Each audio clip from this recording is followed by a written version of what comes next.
Oi, gente! Hoje eu vou falar sobre Mrs. Dalloway, de Virginia Woolf. Ai, fiz até uma performance. Mas, gente, seguinte, hoje eu vou falar um pouquinho sobre o livro que eu acabei de ler, que é Mrs. Dalloway, de Virginia Woolf. E eu li ele no Kindle, então eu não tenho ele físico pra mostrar pra vocês. E é muito legal, né, ter o Kindle. Eu gosto muito desse aparelho do Kindle, até já é uma dica, né, para o pessoal aí, que a gente consegue os livros mais baratos. E eu li a versão da Mrs. Dalloway da editora Antofágica, que eu achei super bacana, super legal. Ele é um livro ilustrado pela, deixa eu colar aqui, Sabrina Gevaerd. As ilustrações são lindas, gente, lindas mesmo. Então, o que falar sobre esse livro, né, da Virginia Woolf? Ele foi escrito em 1925, então logo após a Primeira Guerra Mundial, logo após não, né, é um livro pós Primeira Guerra Mundial, e ela aborda muito dessa questão da Primeira Guerra Mundial, porque nós temos um personagem chamado Septimus, e o Septimus, ele foi um soldado da Primeira Guerra que ele sofre com um transtorno pós-traumático, né? Então ele sofre aí de uma depressão, de um trauma, né? De um estresse pós-traumático da Primeira Guerra. E naquela época não se tinha muito como se discutir isso, né? Não estava muito avançado nesses assuntos, né? Então os médicos não sabiam muito como lidar com essas questões da mente, né? Das questões de traumas da mente, né, de problemas da mente, como a gente tem hoje, assim. Então isso é muito interessante. Então o Septimus, ele toma uma proporção tão boa quanto a Mrs. Dalloway, né, no livro. Então o livro da Mrs. Dalloway conta, assim, sobre a história da Clarissa, e a história se passa em um dia. É um único dia. Então, se falar em termos de ação, não se tem muito uma ação, né? A Clarissa vai dar uma festa, e nesse dia dessa festa acontece todo o livro. São ali mais de 300 páginas de um livro escrito. E o livro é escrito num fluxo de consciência. Então, o que é esse fluxo de consciência? Por exemplo, nós estamos vivendo esse dia, né, que é o dia da festa da Clarissa, e nesse dia ela vai pensando e recordando coisas do passado, misturando com coisas que acontecem no presente e até projetando coisas que vão acontecer no futuro.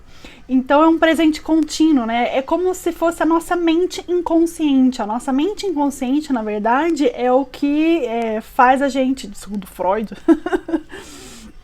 é o que faz a gente tomar o rumo da nossa vida, né?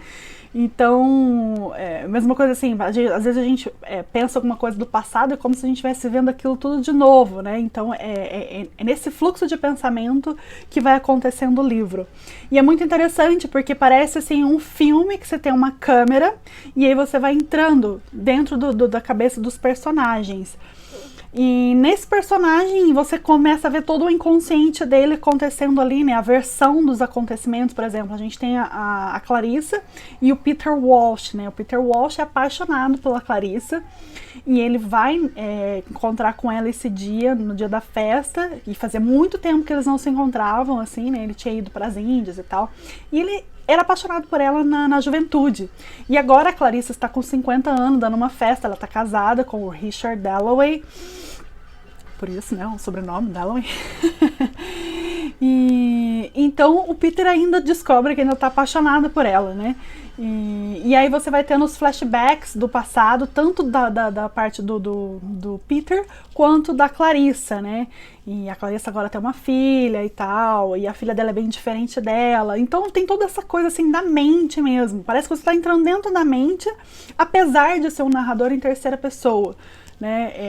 É uma terceira pessoa que se funde ali com o personagem e vai falando o que está acontecendo na mente desses personagens, assim, né? Que mais? Então, o livro fala muito sobre isso, sobre a morte e a vida, né? Então, um spoilerzinho, mas que não é tão spoiler assim. Nós temos o suicídio do Septimus, porque a Virginia Woolf, então, aí entra muito na questão da autora. A Virginia Woolf, ela também sofreu muito com uma doença mental por muito tempo. Ela tentou suicídio, tentando pular de uma janela, né? E a gente vê isso no personagem do Septimus, que ele pula uma janela e se suicida. Desculpa pelo spoiler, gente. Mas é que eu tenho que falar sobre isso. E então tem muito a ver com a Virginia nesse sentido, porque a Virginia Woolf também, ela se suicida. A autora se suicida em 1941, ela vai para um lago e morre afogada e desaparece nesse lago, né? Vamos dizer assim. Triste, né? Porque ela também não conseguiu lidar com essas coisas dela. Então, gente, nesse livro tem muita essa questão, né, dos médicos não saberem lidar com o tipo da doença mental até hoje em dia, né? A gente ainda tem muitos preconceitos ainda com pessoas que têm depressão, com pessoas que realmente desenvolvem uma doença mental, né? Seja uma bipolaridade, uma depressão. Ainda vivemos com essas dificuldades hoje em dia. Então eu gostei muito desse livro, recomendo muito, e eu queria falar uma passagenzinha para vocês que eu achei muito interessante. Deixa eu só achar aqui.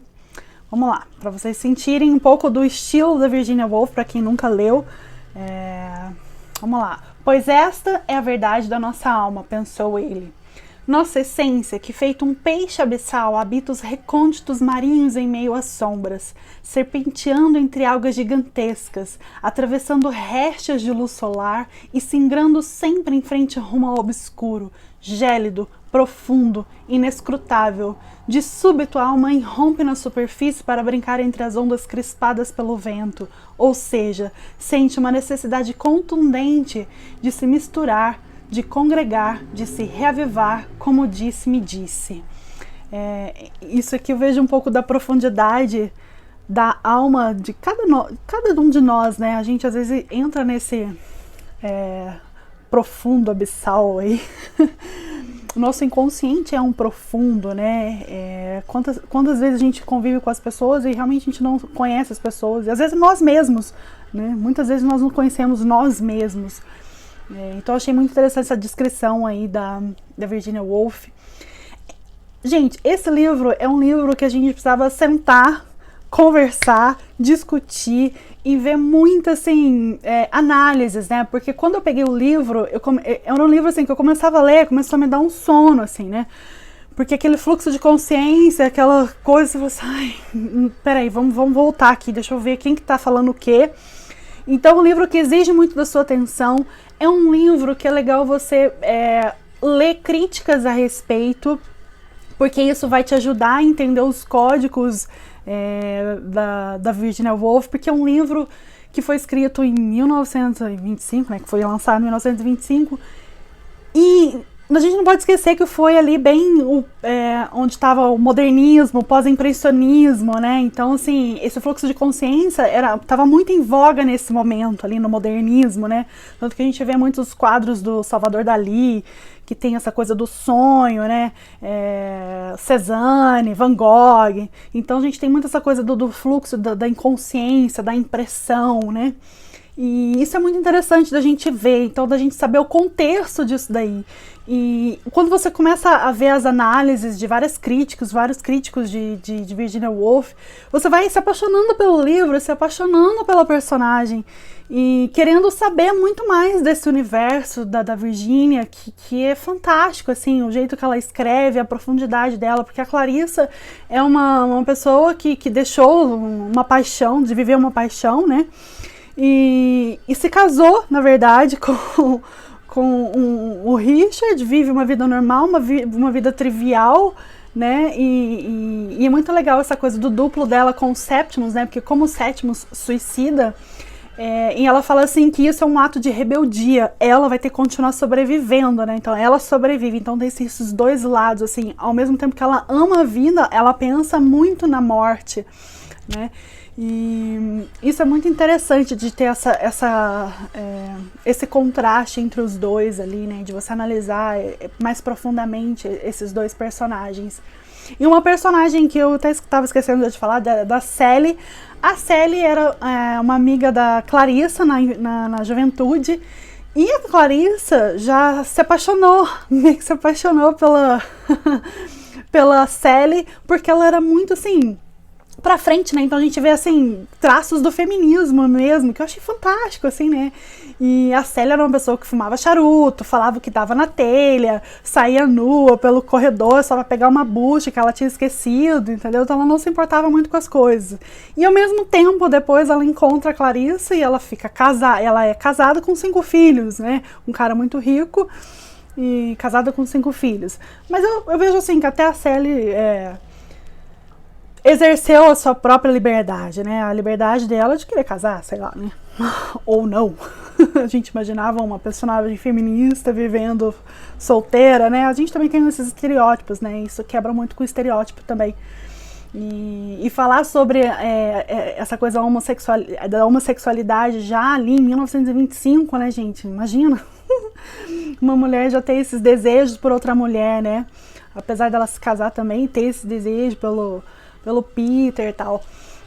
Então, assim, livro transgressor daquela época, né? Hoje ainda que dá pra gente se aprofundar nesse universo da Virginia. Eu nunca tinha lido, a primeira vez que eu li, e recomendo muito, assim, amei o livro da Mrs. Dalloway. É um livro que dá pra gente fazer um jantar, tomar um chá, sei lá, e discutir. E eu li esse livro também com uma leitura coletiva, que é com o blog da Literaturice, da Mel Ferraz, e ela teve um grupo também no Telegram, e é tão gostoso a gente ler junto, né, porque empolga a gente da gente ler, terminar o livro, conseguir concluir o livro, e de ter outras visões, assim, né? Tem muitas outras coisas que não dá pra falar tudo num vídeo só, mas fica aí a minha dica pra gente se aprofundar mais nesse universo da Virginia, que eu achei completamente fantástico. Então espero que vocês também entrem nesse universo. E agora também vai ter a próxima leitura coletiva, que é o Retrato de Dorian Gray, e também quero muito ler. Eu acho super importante a gente ler clássicos, né, gente? Mesmo porque esse Mrs. Dalloway, ele tá entre os 100 melhores livros do mundo, né? Então, por que ele tá entre os melhores do mundo aí? Então a gente precisa ler os clássicos. Acho que os clássicos trazem muitas questões, assim, da alma mesmo, né? Da gente pensar. Eu fiquei pensando muito sobre isso, sobre a morte, sobre a vida, né? Sobre essa incapacidade, às vezes, a gente tem de lidar com certas coisas e de deixar a vida passar, né? E outra coisa, tem tanto que o livro Mrs. Dalloway também era para se chamar As Horas, né? E a gente tem um filme que eu assisti há muito tempo atrás, que é com a Nicole Kidman, que rendeu para ela um Oscar, e que é baseado não, né? É inspirado na Mrs. Dalloway. Então a Nicole Kidman faz a Virginia Woolf, né? E também tem esse fluxo de consciência, porque é passado, presente, futuro, assim, meio tudo misturado, assim. Então tem muito do livro, né? Faz muito tempo que eu assisti, eu realmente, assim, eu quero reassistir esse filme que chama As Horas. E mesmo porque no livro fica o tempo todo, a gente vê o Big Bang, né, dando as horas, assim, ó, tal hora, o Big Bang deu tal hora, e aí vai acontecendo outras coisas, você vai vendo outras facetas dos personagens, né? Então o relógio ali é muito presente na história, né?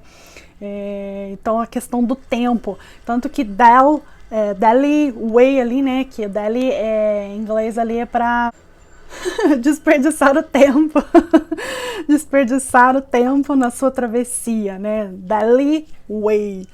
E interessante também, né? Então essas peculiaridades aí do livro, tá bom? É isso, gente, valeu.